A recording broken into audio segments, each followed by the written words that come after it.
Hello and good morning guys. आज आप सीखेंगे ऐसे सरल वाक्य जहां पर आप जब मजबूरी में कोई काम करते हैं और उस बात को बताते हैं तब इसका उपयोग होगा, या अगर कोई बच्चे जिद्दी होते हैं ना, जो कहते हैं मुझे ये चाहिए मतलब चाहिए, मुझे वहां जाना है मतलब जाना है, तो ऐसे वाक्य को आज आप सीखेंगे कि इंग्लिश में कैसे बनाना है और इंग्लिश में कैसे बोलना है। तो आपके स्क्रीन पर आपको दिख रहा होगा have to, has to, had to, will have to. Have to और हैज टू का मतलब होता है करना है या करना पड़ता है। जब पड़ता है शब्द सुनाई दे तो सामने वाला समझ जाता है कि आप अपनी मजबूरी को बता रहे हैं। जैसे मुझे वहां जाना पड़ता है, मुझे उनकी बात सुननी पड़ती है, मुझे ये काम करना पड़ता है। ठीक, ये तो हो गया मजबूरी वाली बात कि ये काम आपको जबरदस्ती करना पड़ता है। एक होता है जो आपको करना ही है, तो आप कहते हैं मुझे वहां जाना है, मुझे वहां आना है, मुझे ये खाना है। ठीक है, तो इस तरह से भी जो वाक्य आप कहते हैं ये दोनों एक ही तरह के सेंटेंस होते हैं। इंग्लिश में इनको एक ही तरह से बनाया जाता है, हैव टू और हैज टू की सहायता से। अब आपको पता होगा सब्जेक्ट अगर आई हो, यू हो, वी हो, दे हो तो हम उनके साथ लगाते हैं हैव, और अगर सब्जेक्ट आपका सिंगुलर हो और थर्ड पर्सन हो, सी हो, ही हो या किसी का नाम हो, तो आप उनके साथ क्या लगाते हैं, हैज लगाते हैं। अब अगर आपको इतना पता, आपका डाउट क्लियर है, तो चलिए हम बनाते हैं सेंटेंस। मैंने कहा मुझे वहां जाना पड़ता है। क्या कहा मैंने, मुझे वहां जाना पड़ता है।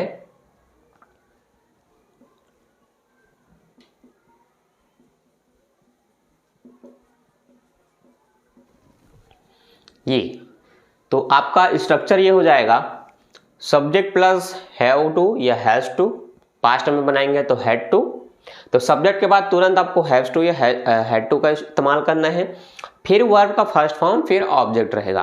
तो सब्जेक्ट क्या है हमारा, सब्जेक्ट है मुझे मतलब आई, हमने लिख दिया आई। आई के बाद क्या लिखा है, आई के बाद लिखा है जाना पड़ता है, प्रेजेंट की बात है, और आई के साथ आपको पता है हैव टू लगाना है, तो आप क्या लगाएंगे, हैव टू। फिर वर्ब आएगा, तो जाना को आप कहते हैं गो, कहां, देयर, तो वहां को आप क्या बोलते हैं, there. I have to go there, मुझे वहां जाना पड़ता है, I have to go there. अब अगर आप किसी पर्टिकुलर जगह की बात करते हैं, जैसे बच्चे कहते हैं मुझे स्कूल जाना पड़ता है, तो बच्चे क्या कहेंगे, I have to go school, तो इस देयर की जगह अब क्या आ जाएगा, यहां पर स्कूल आ जाएगा। अगर मैंने कहा कि मुझे कॉलेज जाना पड़ता है, तो मैं कहूंगा I have to go to college. अगर मैं कहूँ मुझे ऑफिस जाना पड़ता है, तो I have to go to office हो जाएगा। मार्केट जाना पड़ता है, I have to go to market हो जाएगा। तो आपको जहां भी जाना पड़ता है आप इस तरह से सेंटेंस बना सकते हैं। स्ट्रक्चर आपको ध्यान में रखना है, subject plus have to, verb का फर्स्ट फॉर्म और ऑब्जेक्ट। अब हम देखते हैं कि अगर आपका सब्जेक्ट थर्ड पर्सन हो तब कैसे बनेगा। तो जैसे कि मैंने कहा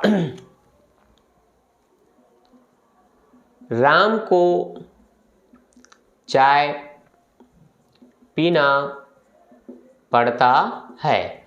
मैंने कहा राम को चाय पीना पड़ता है। ठीक है, देखिए सब्जेक्ट है राम, जब भी आपको नाम दिखे तो आपको हैज का इस्तेमाल करना है, तो आप कहेंगे राम हैज टू। अब काम क्या है, पीना, पीना को हम ड्रिंक कहते हैं, तो हमने लिख दिया ड्रिंक, क्या पिया जा रहा है, टी। तो राम को चाय पीना पड़ता है, Ram has to drink tea. ठीक है, अब को या के लिए आप एस का इस्तेमाल कर सकते हैं इस तरह से। ठीक है, या आप ऑफ लगा सकते हैं, दो चीजें होती हैं। तो आप कहेंगे Ram has to drink tea, Ram को चाय पीना पड़ता है। राम को बाजार जाना पड़ता है, Ram has to go market. Ram को यहां आना पड़ता है, Ram has to come here. तो इस तरह से आप हैव और हैज का इस्तेमाल करके सेंटेंस बना सकते हैं। कॉन्सेप्ट हुआ क्लियर। अब देखते हैं पास्ट में अगर हमें बनाना हो तो हमें हैड का इस्तेमाल करना है।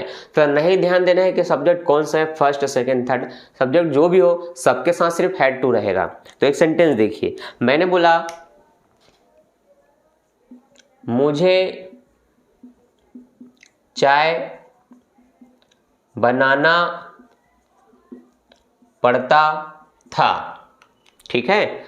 मैंने कहा मुझे चाय बनाना पड़ता था, तो मैं कहूँगा आई हैड टू, था पढ़ता था इसलिए हमने लगा दिया हैड टू।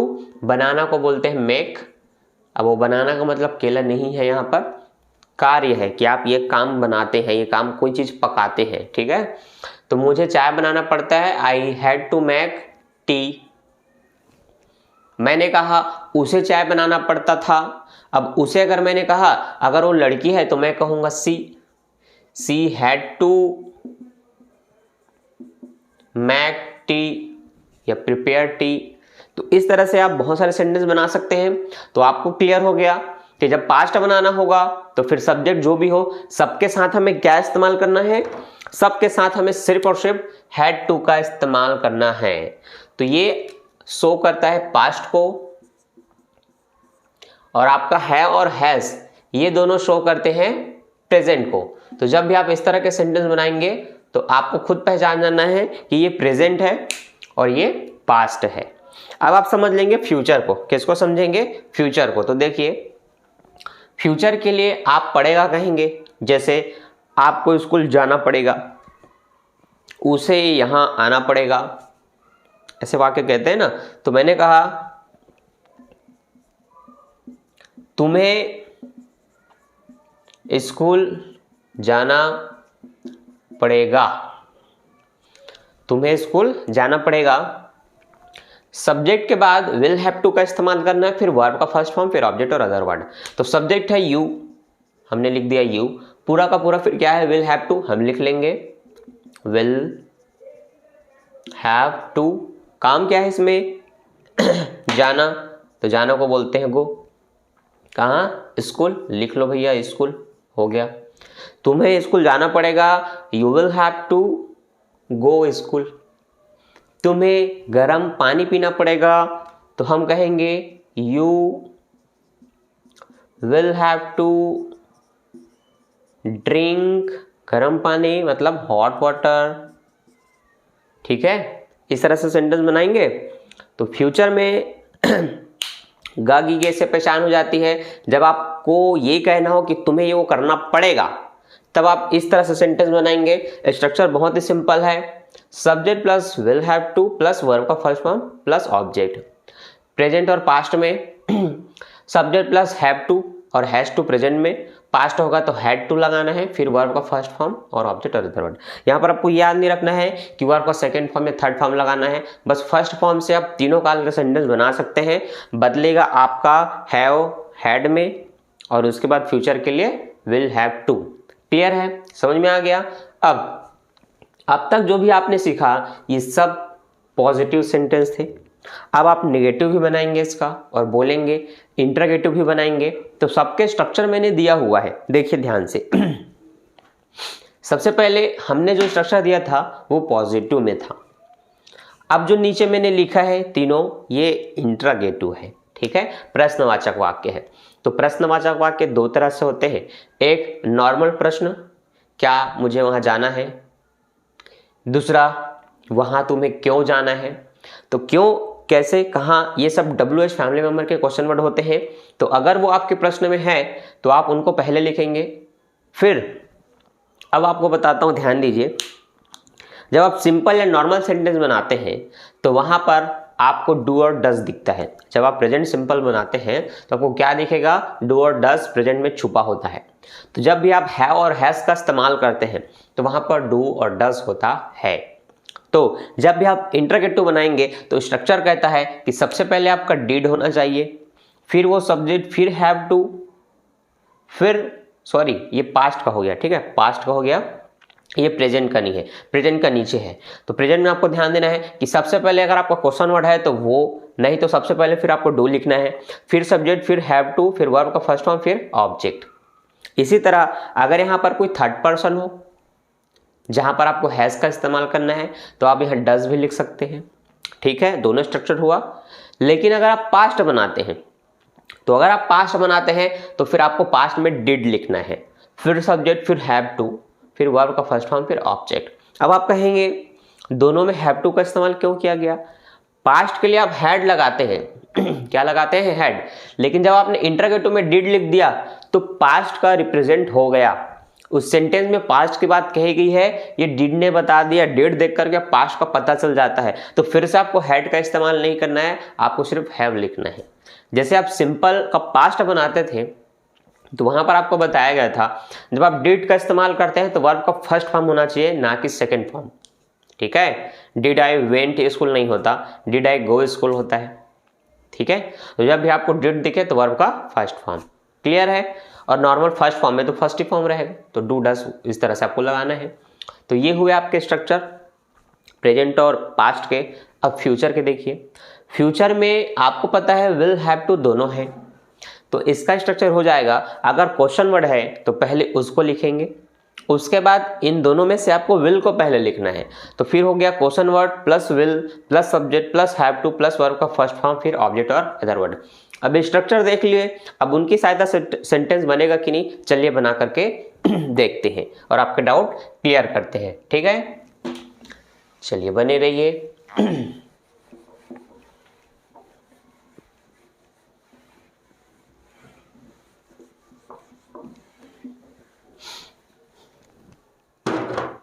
ठीक, अब जितने भी सेंटेंस होंगे सब के सब इंटरोगेटिव होंगे, प्रश्नवाचक वाक्य होंगे। मैंने कहा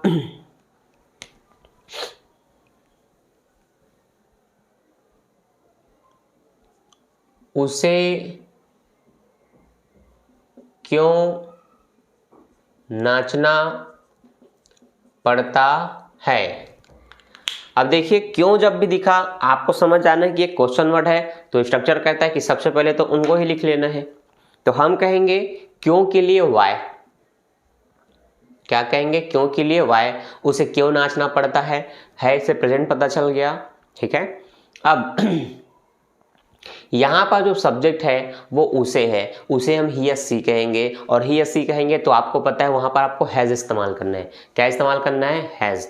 और जब आपने हैज का इस्तेमाल किया तो आपको कंफर्म पता होना चाहिए कि आप यहाँ डज लगाएंगे। क्या लगाएंगे, डज। तो हम कहेंगे वाई डज, ठीक, वाई डज। अब आपको पता है डज लग गया तो फिर से उधर हैज नहीं देखना, आपको हैव टू बस लिखना है। तो वाई डज, सब्जेक्ट क्या है, उसे है। अब मान लेते हैं वो लड़की है तो हम क्या लिखेंगे, सी, उसे क्यों नाचना पड़ता है। अगर लड़का होता तो आप क्या लिखते, ही लिखते। तो जो भी सूटेबल हो आपको एक लिखना है। तो why does she have to, structure कहता है क्वेश्चन वर्ड, फिर डू या डज, फिर सब्जेक्ट, फिर हैव टू, फिर वर्ब का फर्स्ट फॉर्म। तो नाचना को आप कहते हैं डांस। उसे क्यों नाचना पड़ता है, why does she have to dance. ठीक है, अगला मैंने लिखा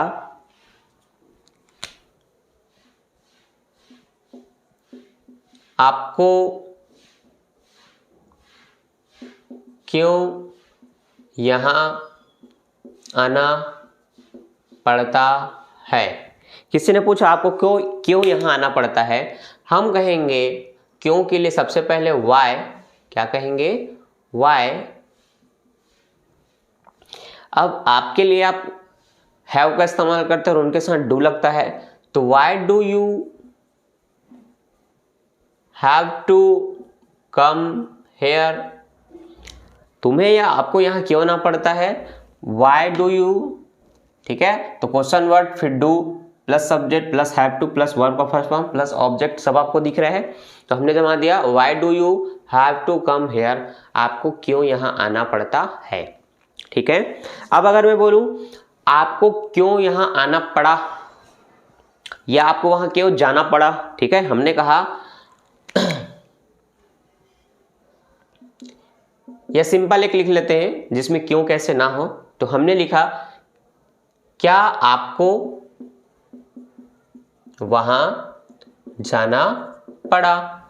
ठीक है, क्या आपको वहां जाना पड़ा, ये पास्ट की बात को हम पूछ रहे हैं, जिसलिए हमने पढ़ा कहा या पढ़ता था कह सकते हैं।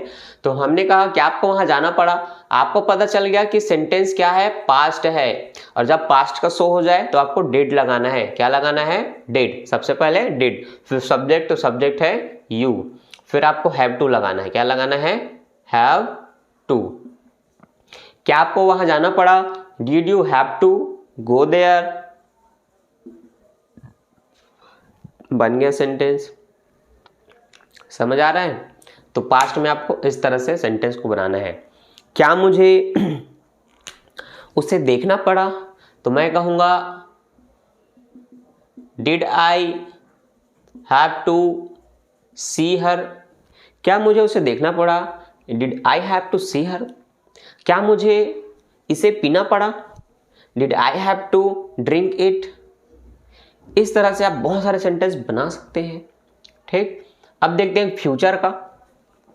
प्रेजेंट का हो गया, पास्ट का हो गया, फ्यूचर का भी देख लेते हैं। क्या अब मैंने लिखा सेंटेंस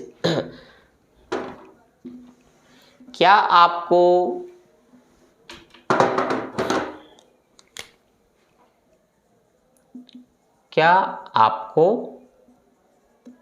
बाजार जाना पड़ेगा? मैंने पूछा क्या आपको बाजार जाना पड़ेगा? ठीक है, तो हम कहेंगे सबसे पहले क्वेश्चन वर्ड है तो वो, नहीं तो विल। अब क्यों कह सकते हैं, यहाँ पर नहीं है। अब क्या के लिए अब क्या लगाएंगे? विल लगाएंगे। तो क्या आपको बाजार जाना पड़ेगा? Will you have to go market? क्या आपको बाजार जाना पड़ेगा? Will you have to go market. Simple. क्या आपको प्रश्न पूछना पड़ेगा? ठीक है, will you have to ask question. ठीक है, क्या आपको सुनना पड़ेगा? अब मान लीजिए सुनना को आप लिसन कहते हैं, तो आप कहेंगे क्या आपको सुनना पड़ा? Will you have to listen.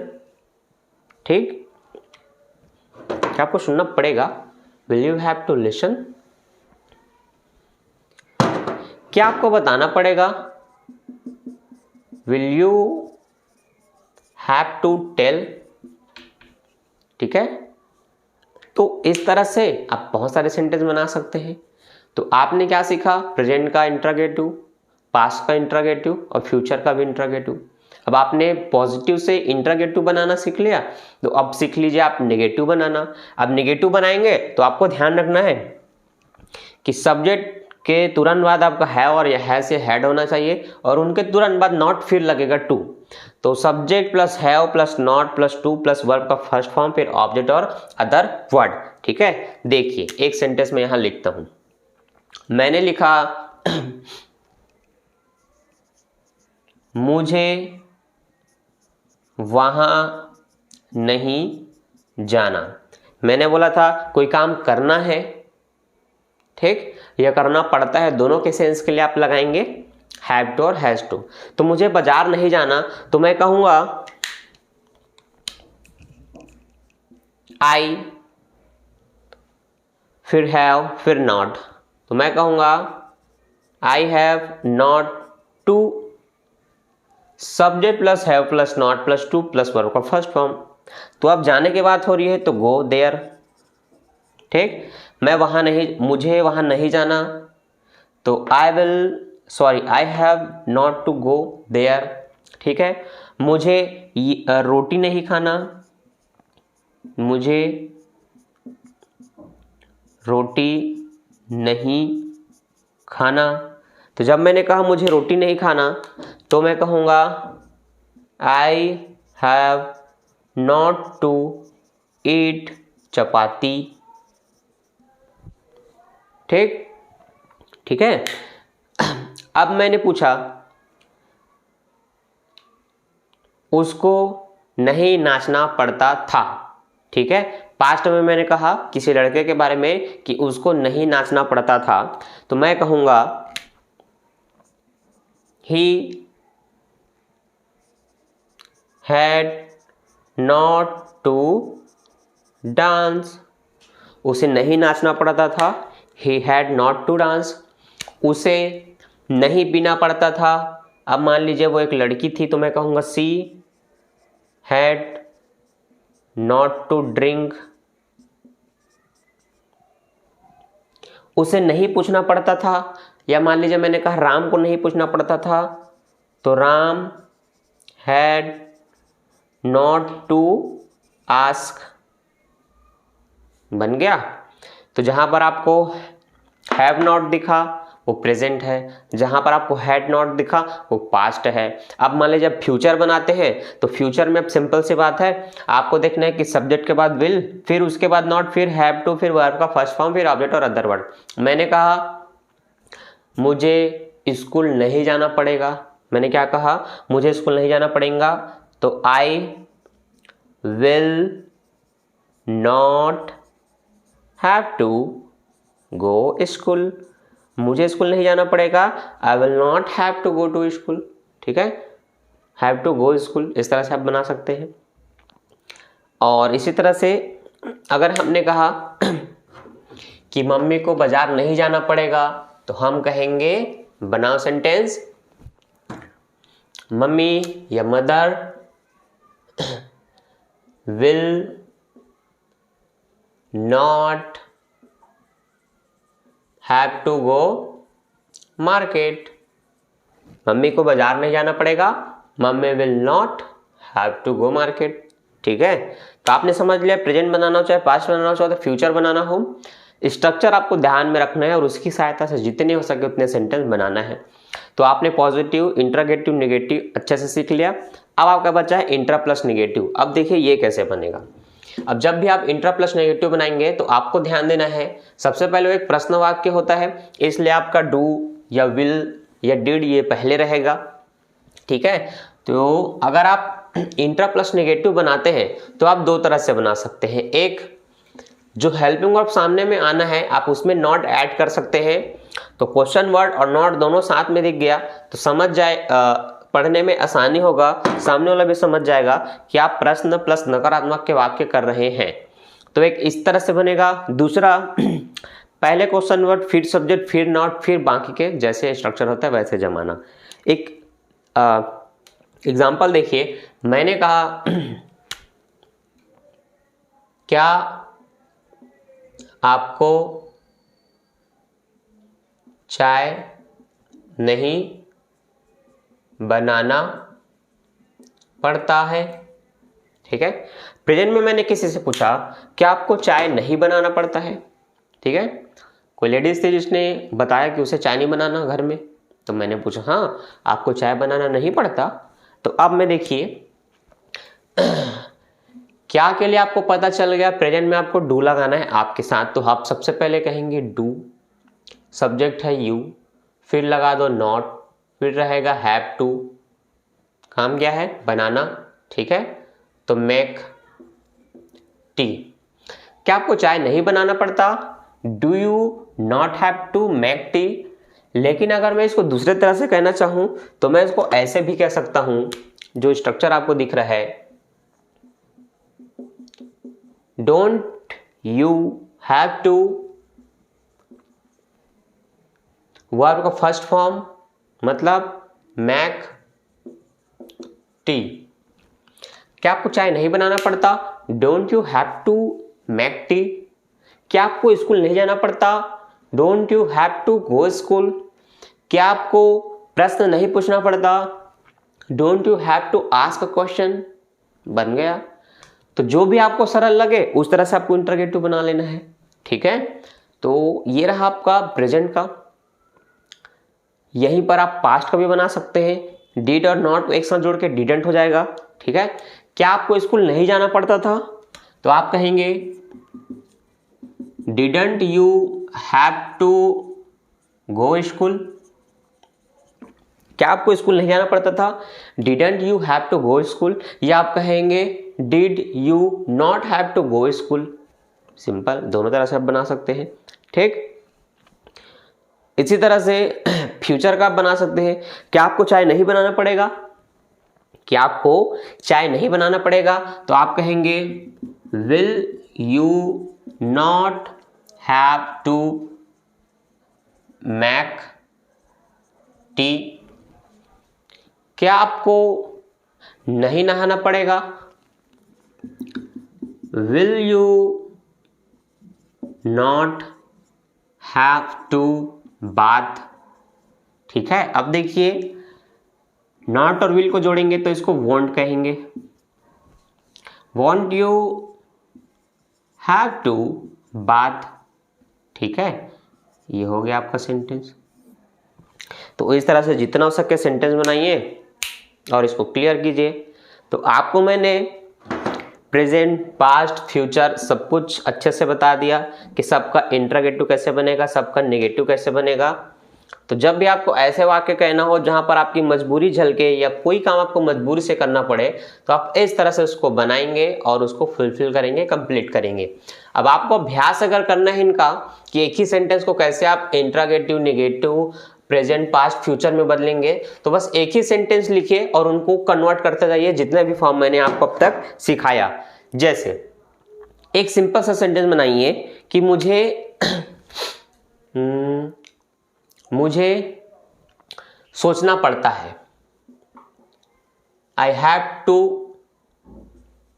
Think. ठीक है, या आप कहेंगे मुझे बोलना पड़ता है तो आई हैव टू स्पीक। ठीक है, अब यहां पर आप क्या करेंगे, इसी को पास्ट में कन्वर्ट करेंगे तो आप लिखेंगे आई हैड टू स्पीक। अब हैड से पता चल गया वो पास्ट है। फ्यूचर में बदलना है तो आप कहेंगे I will have to speak. इसी का इंट्रोगेटिव, नेगेटिव ये आप बना सकते हैं। तो अगर आप इंट्रोगेटिव बनाते हैं इसका तो यहां पर हैव पहले हो जाएगा। क्या हो जाएगा? हैव पहले। नो नो नो, डू लगाना है। ठीक है, तो आप कहेंगे do I have to speak. अगर आप इसका बनाते हैं तो यहां पर आपको देखना है कि इसमें आपको लिखना है did I have to speak. तो प्रेजेंट और पास्ट में बस इतना अंतर है, डू दिखे तो प्रेजेंट का इंट्रोगेटिव, डिड दिखे तो पास्ट का इंट्रोगेटिव। फ्यूचर बनाएंगे तो आपको लिखना है will I have to speak. तो विल अगर सामने में दिखा तो फ्यूचर का इंट्रोगेटिव ये शो हो जाएगा। तो आपको दिक्कत की बात नहीं है, आप बस सेंटेंस बनाइए धड़ाधड़। डू दिखेगा तो प्रेजेंट का इंट्रोगेटिव, डिड दिखेगा तो पास्ट का, विल दिखेगा तो फ्यूचर का। ठीक है, अब नेगेटिव बनाना है सबका, तो इन्हीं के आधार पर आपका नेगेटिव भी बनेगा। ठीक है, तो देखिए मैंने कहा मुझे बोलना पड़ा, ये बोलना पड़ता है, तो मुझे नहीं बोलना पड़ता तो मैं कहूंगा I not, I have not. ठीक है, I have not to speak. मुझे नहीं बोलना पड़ता था तो I had not to speak. मुझे नहीं बोलना पड़ेगा, I will not have to speak. तो पता चल गया ना, पॉजिटिव, इंट्रोगेटिव, नेगेटिव बनाने में कोई दिक्कत नहीं है। तो इंट्रा प्लस नेगेटिव तो फिर और सरल है। आपको क्या कहना है क्या मुझे नहीं बोलना पड़ता है? तो मैं कहूंगा don't I have to speak. क्या मुझे नहीं बोलना पड़ता था? Didn't I have to speak. क्या मुझे नहीं बोलना पड़ेगा? Won't I have to speak. बस भाई बन गया। तो समझ में आया? इस तरह से आप एक ही सेंटेंस को सब में कन्वर्ट कीजिए तो आपका भरपूर अभ्यास हो जाएगा। फिर एग्जाम में आपको जिसमें भी कन्वर्ट करने को बोले आपको दिक्कत नहीं होगा, क्योंकि आप एक सेंटेंस को सब में बदल सकते हैं। और इतना अगर आ गया तो एग्जाम में क्या पूछेगा? Change into past, change into interrogative, change into negative, और आप तो सब कर लेते हैं ना, तो फिर क्या दिक्कत होगा। समझ में आया? तो आज का ये वीडियो और ये कॉन्सेप्ट आपका क्लियर हुआ कि नहीं, वीडियो समझ में आया कि नहीं, अच्छा लगा, इंग्लिश की अभ्यास आपकी हो रही है, तो वीडियो को लाइक और शेयर जरूर करें। मैं मिलता हूँ नेक्स्ट वीडियो में, तब तक के लिए bye. Don't forget like, share and subscribe. Bye bye.